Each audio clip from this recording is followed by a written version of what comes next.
Hi Sharks, my name is Rebecca Castellano. I'm the creator and founder of Rachel Lou Gluten-Free Foods. I'm married for 20 years and the mother of 5 amazing children. I'm asking you for $260,000 for 30% of my company. These funds will be used to get Rachel Lou to a national level. I know it's possible. Rachel Lou Gluten-Free Foods' first homemade batch of baked products came out of my home oven in 2011. 2 of my 5 children, Rachel and Luke, were diagnosed with celiac disease in 2010. Motivated by the food frustrations of my daughter Rachel, being only 9 at the time of her diagnosis, she said, "I'm always hungry. I miss all the foods I used to eat." Well, in broad strokes, celiac is an autoimmune disease where the intestinal lining is damaged when gluten is ingested and wreaks total havoc on the body. Besides people with celiac, there are millions in the U.S. that have a sensitivity to gluten in their diets that challenges their quality of life. I decided to take 18 years of nutrition work experience to create baked recipes that would take my kids back to the good old days. It worked. They loved the food I was making. I first started with a variety of muffins, then I created a variety of cookies. They were happy, I was happy. All of a sudden, people started discovering my food. First kids in the neighborhood, then bake sales. My local smoothie shop started selling them. Then, my neighborhood grocery store asked to stock them in their gluten-free freezer as well. All my products, due to the wholesome, natural ingredients, no gums, no fillers, no chemicals, no preservatives, have to be stored in the frozen department. There's nothing on my label you can't pronounce. Soon I was getting orders from people in my surrounding towns, and I was delivering dozens of gluten-free muffins door to door like the milkman used to in the old days. After doing this for a year, all of 2011, in 2012, I decided, after several store managers encouraged me, saying, "You have a national product here," I decided to legitimately start a food manufacturing operation, and Rachel Lou Foods Corp. was formed.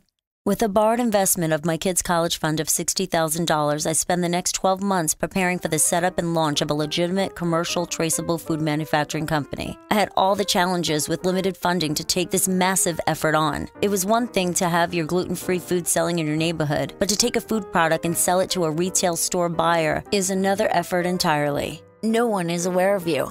No customers like buying something unfamiliar.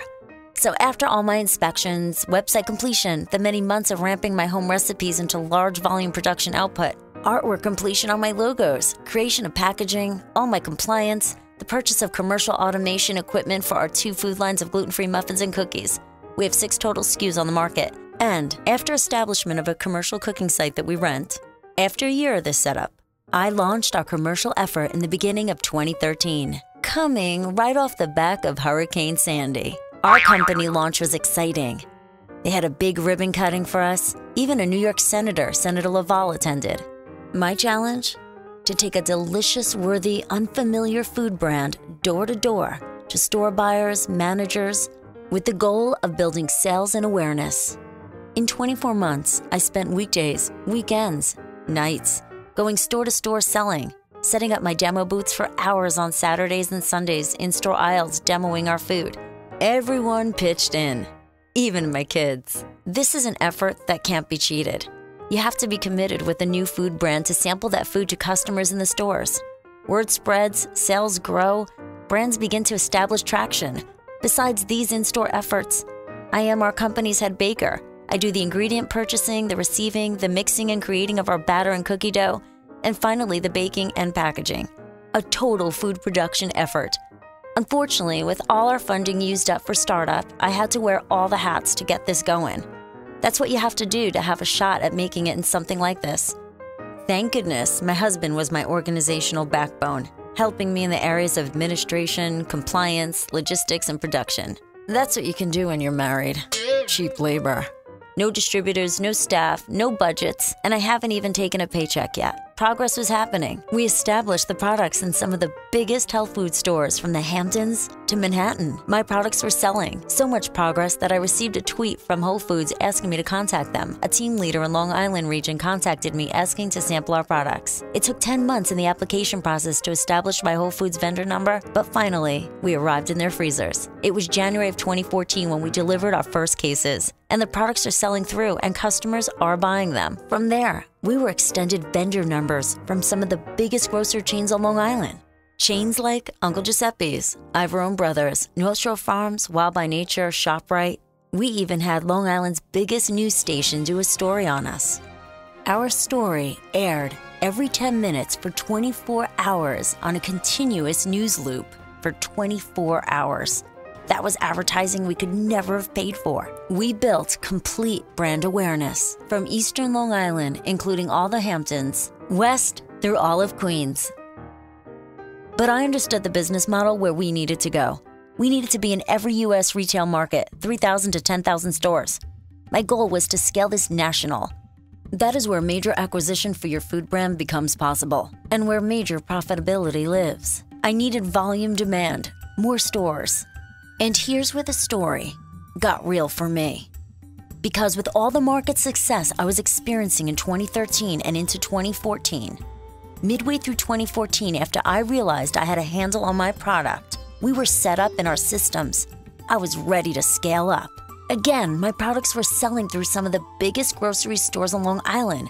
Customers liked it. Store managers were telling me, "You have a great product. Customers are buying it." Still, I was making no salary. I had paid back $10,000 of that $60,000 I loaned to the company. It was getting challenging. I knew I had to get growth going further. But here's what I like to define in the journey as the arrow between the eyes, the realization factor, if you will. Knowing that major challenges are in front of you. I needed further funding, so I went to banks, national banks like Chase. I realized that banks will lend you all the money you don't need. Bank lending with startups like mine is almost impossible unless you will mortgage your home, have the same cash you want to borrow to guarantee the loan, or establish hundreds of thousands in POs. I had sales, but not enough. And this is where, as a small startup founder, you realize the real nature of the industry where you reside. I was leading a food manufacturing company, trying to build a volume of stores. Volume equals major sales. Major sales equals profitability and success. So I went to work harder. But what I learned next eventually led me to an online application to Shark Tank. You see, Rachel Lou Foods Corp. In my business is defined as a direct vendor, meaning we are without a distribution partner. Rachel Lou Foods Corp. Is a direct vendor. What does that mean? Is it bad? Does it mean you can't transport your foods to the stores like non-direct distributor affiliated vendors can? Does it mean you don't have the same insurance or compliance issues covered? The answer is no to all. But I started to hear the word no a little bit more. At a national level, the food industry works like this. The bigger chain stores, Whole Foods, King Kullen, ShopRite, Walmart, Target, they have agreements with big distributors. Most of those agreements have no direct vendor clauses, meaning a chain is in agreement to do their buying only through that agreed-to distributor's warehousing system. Meaning, if you're a direct vendor like me, you have a big problem. This is where upstarts like me, who have a major promising concept, start to run into, let's just call it a major challenge. As you have some regional success with selling through, you get confident and move to bigger chains, like I did. And then you're told, our buyer can't consider you because you're a direct vendor. What? Why? But my products are good. Unfortunately, Rachel Lou is a direct vendor. This system crushes the volume growth potential of a promising upstart company like Rachel Lou. It has limited my company's growth potential. In fact, it has virtually kicked an emergency brake on progress. You would say, go get a distributor. Great advice.